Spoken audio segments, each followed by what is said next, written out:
dogo tutaenda kuzungumzia kuhusiana na kirai. Tunapozungumzia kirai tunamaanisha ni tungo yenye neno moja, tungo neno moja au zaidi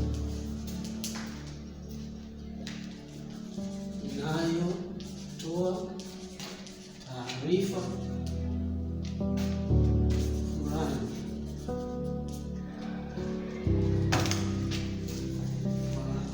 kujikita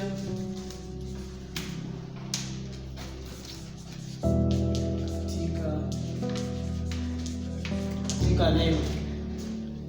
Kwa hiyo kirai ni tungo yenye neno moja au zaidi inayotoa taarifa fulani kwa kujikita katika neno. Hiyo ndio maana ya kirai. Sasa tuje tukaangalie aina za kirai. Aina za kirai. Kwa hiyo kwenye lugha ya Kiswahili tuna aina 5 za kirai. Aina ya kwanza tunasema kirai nomino. Kirai nomino. Aina ya pili tuna kirai kitenzi. Aina ya tatu tuna kirai kivumishi.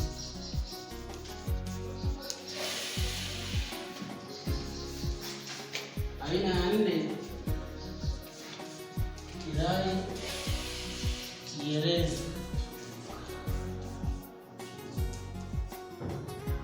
Aina ya 5 ni kirai kihusishi.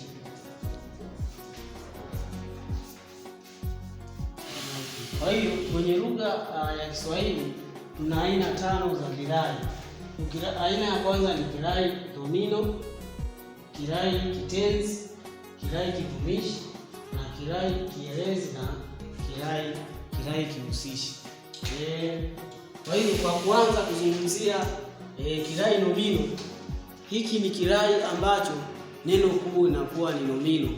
Neno kuu linakuwa ni nomino. Hichi ni kirai ambacho neno kuu linakuwa ni nomino.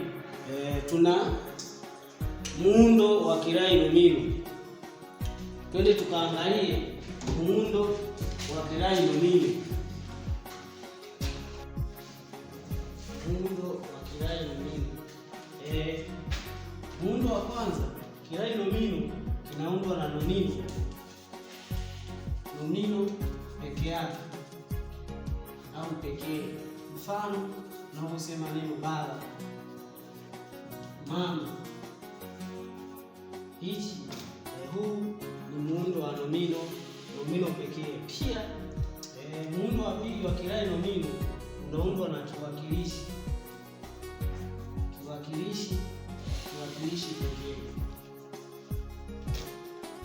Mfano huyu, yule. Sasa hapa tutajiuliza kwa nini tunazungumzia muundo wa kirai nomino alafu tunakuja kuzungumzia kiwakilishi. Kwa nini? Kwa sababu kiwakilishi ni neno linalosimama badala ya nini? Badala ya nomino. Na ndio maana kwenye kirai nomino na muundo wa kiwakilishi peke yake. Kwa hiyo mfano neno huyu, yule, haya maneno yanaweza kukasimama badala ya nomino. Pia muundo wa tatu wa kirai nomino ni nomino na kivumishi. Nomino na kivumishi. Mfano msichana mrembo. Pia muundo wa 4 wa kirai nomino ni kiwakilishi na kivumishi. Mfano yule mpole au yule mrefu.